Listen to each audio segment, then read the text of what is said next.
Postmortem. यह कहानी 35 साल के राजीव की है। राजीव एक सर्जन था और वो पिछले कुछ सालों से पोस्टमार्टम करने के लिए अपने शहर में काफी मशहूर हो गया था।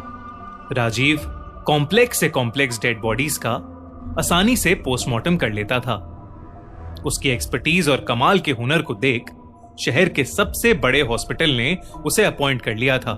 राजीव को वहां काम करते करते करीब महीना भर हो गया था। वो वहां बहुत खुश था, लेकिन उसे नहीं पता था कि उसके साथ आखिरकार क्या होने वाला है। उस दिन की तारीख थी 8 मार्च 2012। होली का दिन था और सब डॉक्टर्स मोस्टली छुट्टी पर थे और इसलिए हॉस्पिटल खाली पड़ा था। पर राजीव उस दिन हॉस्पिटल में ड्यूटी पर था। हर रोज की तरह वो हॉस्पिटल आया और सीधा पोस्टमार्टम रूम में चला गया और उसने अपना काम शुरू कर दिया। उसका असिस्टेंट उस दिन छुट्टी पर था और राजीव अकेले ही बॉडी पर ऑपरेट करने वाला था।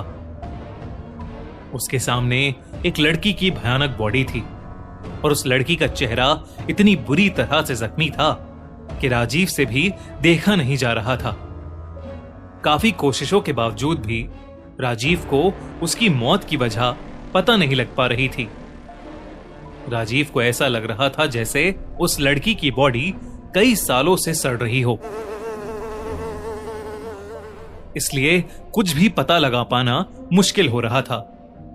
राजीव उसकी बॉडी को ऑपरेट कर ही रहा था, लेकिन जैसे ही वो उस लड़की की गर्दन के पास अपना नुकीला सर्जिकल नाइफ लेकर गया, उस लड़की की आंखें एकदम से खुल गईं। ये देखकर राजीव के हाथ से वो नाइफ गिर गया और वो तुरंत पीछे हो गया। राजीव पिछले 7 सालों से लोगों की बॉडीज का पोस्टमार्टम कर रहा था। कई बॉडीज जिनकी हालत पुलिस भी नहीं देख पाती थी, उन्हें भी राजीव बड़ी आसानी से ऑपरेट कर लेता था। पर जो उसके साथ उस रात हुआ, वो उसने जिंदगी में पहले कभी एक्सपीरियंस नहीं किया था। कुछ दूर खड़े होकर वो बस उसकी बॉडी को घबरा कर देख रहा था। उस लड़की की आंखें अब बंद थीं और वो बॉडी एक लाश की तरह बस वहां पड़ी हुई थी। राजीव को लगा कि मरा हुआ इंसान कैसे अपनी आंखें खोल सकता है, तो उसने सोचा कि शायद ये उसका वहम होगा और उसने आगे जाकर फिर से अपना सर्जिकल नाइफ उठा लिया। राजीव ने उस लड़की की गर्दन में चाकू का ब्लेड घुसाया और उसकी खाल को गर्दन से नीचे चीरने लगा। लेकिन ऐसा करते ही उस लड़की की आंखें फिर एक बार खुली और दाईं से बाईं ओर घूमने लगी। देखते ही देखते उस लड़की की आंखों का रंग गायब हो गया और उसकी दोनों आंखें बिल्कुल सफेद पड़ गईं। इसके बाद उस लड़की के हाथों की उंगलियां और दोनों पैर जोर से हिलने लगे। ये सब देखकर राजीव बहुत ज्यादा डर गया और वो उस बॉडी से दूर हो गया। काफी देर तक उस बॉडी में कोई मूवमेंट नहीं हुई। बॉडी चेक करने पर उसकी कोई पल्स नहीं थी और ना ही उसका दिल धड़क रहा था। लेकिन फिर क्यों उसकी बॉडी मूवमेंट दिखा रही थी? एक साइंटिस्ट होने की वजह से राजीव अपने साथ हो रही घटनाओं की मेडिकल एक्सप्लेनेशन खोज रहा था, इसलिए उसने उस लड़की की फाइल को फिर से देखना शुरू किया। पर जैसे ही राजीव ने फाइल खोलकर उस लड़की का नाम ध्यान से पढ़ा और उसकी तस्वीर देखी, उसके रोंगटे खड़े हो गए और वो फाइल उसके हाथ से मानो उछल के कहीं दूर गिर गई। राजीव के चेहरे पर बुरी तरह पसीने छूटने लगे। वो लड़की और कोई नहीं बल्कि राजीव की मेडिकल कॉलेज की लवर प्रिया थी। लेकिन इससे पहले कि राजीव कुछ समझ पाता, उसके गले को किसी ने पीछे से पकड़कर दबाना शुरू कर दिया। राजीव ने पीछे मुड़कर देखा तो प्रिया की लाश वहां खड़ी उसका गला दबा रही थी। कमरे में जल रही लाइट्स जोर जोर से फ्लिकर करने लगी। राजीव को समझ नहीं आ रहा था कि वहां क्या हो रहा है। राजीव चीख भी नहीं पा रहा था। उसने किसी तरह अपने पास में रखा अपना सर्जिकल नाइफ उठाया और उस लड़की के हाथों पर कट्स मारने लगा। पर वो लड़की अपनी सफेद आंखों से बस राजीव को घूरे जा रही थी और उसका गला दबाए जा रही थी। देखते ही देखते उस लड़की का रूप ही बदल गया।